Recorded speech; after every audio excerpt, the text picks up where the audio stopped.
Hi you guys, and welcome back to another video. In today's video, I want to talk about how your maladaptive coping mechanisms are holding you back. Maladaptive coping mechanisms. That's a mouthful. Okay, so here's what I want to say about these maladaptive coping mechanisms. Everybody has coping mechanisms. Drugs, sex, food, alcohol, work. Okay, a coping mechanism is anything that you use to avoid processing and dealing with your feelings. So for a lot of people, they're workaholics, alcoholics, foodaholics, sexaholics, drugaholics, drug addicts, right? And I don't want to make it seem like one of these things is actually better than the other, and people can be addicted to exercise, right? That's when you get these exercise anorexia, or you can get orthorexia. Those are all coping mechanisms. But what I want to talk about is how to deal with these and how to process your emotions so that you do not have maladaptive coping mechanisms. So I'm gonna look at my notes here. It's not gonna reverse itself. Okay, so I was a highly emotional person. I just want you guys to know that. And I don't think that's a bad thing. By emotional, I mean I was reactive. I think that if you're a woman, it's okay to have emotions. In this world, we demonize emotions. We say, oh, women are too emotional. I sure am. That's the way God created me. He created me to have emotions. That same emotion is the emotion that lets me have a baby without pain meds. That same emotion is the emotion that allows me to love my kid, to be able to pick up a truck if my kid's stuck under it, because there's so much love and power. That empathy, that care, that anger, that rage that I have when someone wrongs someone in my family or my child, that's good. You should have emotions. You should not be flat affect. And if you are, you probably have coping mechanisms that you're using because you're afraid of your emotions. So I was a highly emotional person, but I wanted to stuff those emotions down because I was told that emotions are bad. Especially growing up in a super conservative Christian home, it's like, no emotions, women are too emotional. And they use that term almost like a curse word. But then they want you to be women and go ahead and get married and then all of a sudden become this soft woman for these men. It makes no dang sense. Anyway, rant aside, I was highly emotional, but I spent the majority of my life trying to suppress those emotions, good, bad, or indifferent.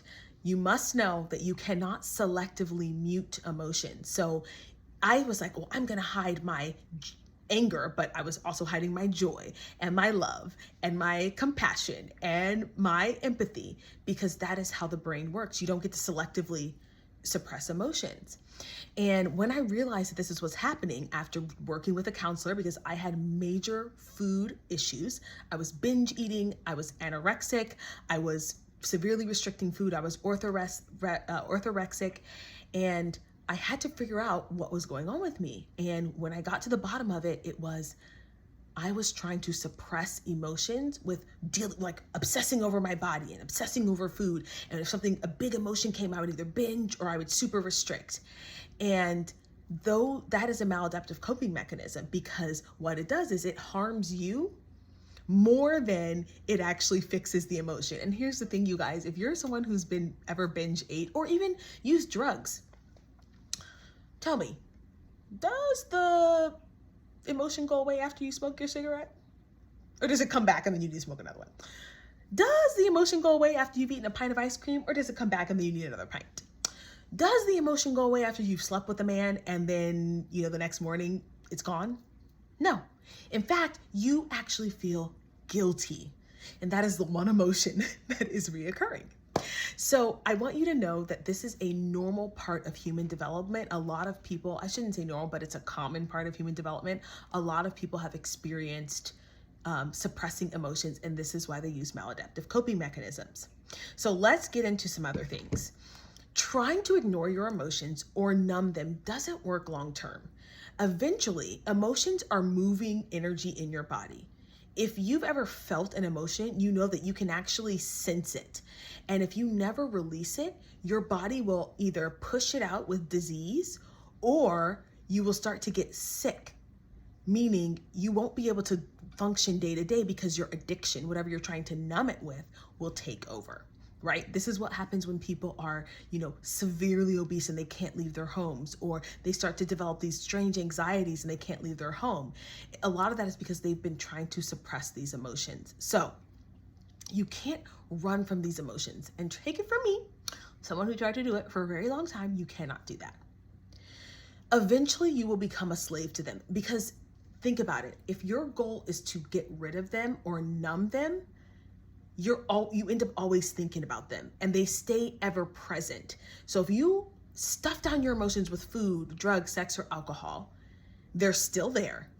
And eventually they become bigger than you can actually handle. So you want to avoid the trap of becoming a slave to your emotions, and you can when you don't actually process them.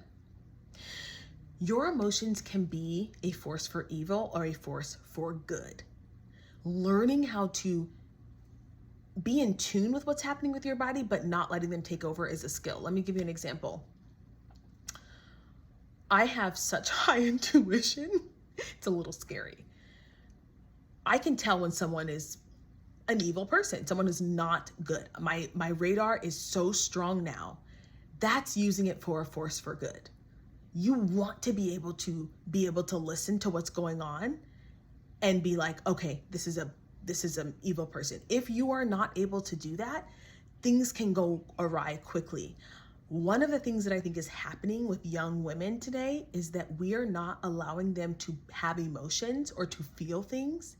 And girls naturally have a higher intuition because I believe that we're weaker than men. So we can actually tell when someone's a weirdo. But if you keep shutting that down by saying, don't have emotions, they're all bad, these girls can't tell when someone's a weirdo and when they shouldn't be around. And so we have to be very careful about telling people not to have emotions and stuffing them down, because you also stuff their God-given ability to discern and their God-given ability to tell when something's just a little bit off and I better leave this situation. What you don't want to do is become this person whose emotions are so big where you're like, oh, I'm feeling all these things and I'm paralyzed by emotion. So there's a fine line between that thing. Emotions are facts. They're nothing else. They are giving you, emotions are not facts. They're just giving you information. Think of it as I'm seeing this emotion. Doesn't mean it's necessarily true or real, but what it does tell me is that I need to alert to something. So now if I feel a little inkling, I'll go, let me take a little checkbox. Let me make a note of that. And using your emotions that way, instead of using them as something like, just because I feel something, I need to get rid of it. A lot of times when I was on my, having my issues with food, I would feel something and I was afraid of that. So I would try and stuff it down. Now I'm like, okay, so, I noticed that I'm feeling anxious. I wonder what that's about, and getting curious about that emotion instead of being like, it must go away. I noticed that I'm feeling uneasy. Okay. Instead of being like, let me stuff it down, let me just make a note of that. I noticed that I'm feeling really angry and overwhelmed. Okay, what is happening? I need to write down everything that's overwhelming me, instead of being like, let me just go eat and hope that this eating gets rid of my overwhelm. The foundation of a healthy lifestyle is being able to process your emotions, right? And let's talk about this from a workout perspective. If I work out only when I feel good, I'm never going to have the success that I want, because I can tell y'all right now, most of the time I don't feel like working out. So it has to be this thing where I am okay with saying I don't feel like working out, but that's okay. Acknowledging the emotion. That's okay. Taking action. I'm going to do it anyway. Okay. I don't feel like working out. That's an emotion. Or I feel sad, so I don't want to work out. They're going, I notice I'm feeling sad. Will working out actually make me feel better? Probably, because of the endorphins. I'm going to do it anyway. This is the foundation. Not letting your emotion dictate your behavior is really, really key. Acknowledging that your emotions exist, especially the bad ones, because most people are not stuffing their faces when they're happy. They're stuffing their faces when they're sad or when they're angry or when they're feeling depressed. And being able to say, it's okay that I have this feeling. Now, what can I do besides eat in order to help this emotion pass through my body? I have a wonderful course. My food mindset course is about an hour and a half worth of videos and worksheets. It's linked in the description box below. It is my favorite resource that I've ever created in my life because I created that right after I had my light bulb moment and started to realize that I could live my life without being a slave to food, and that I could actually enjoy food and live my life and process emotions appropriately so that I wasn't running to the cabinets every time I felt some kind of emotion. So if you guys are interested in that program, you can click the link in the description box below. I hope you guys enjoy it. If you enjoyed this video, don't forget to like, share, comment, and subscribe, and I'll see you in the next one.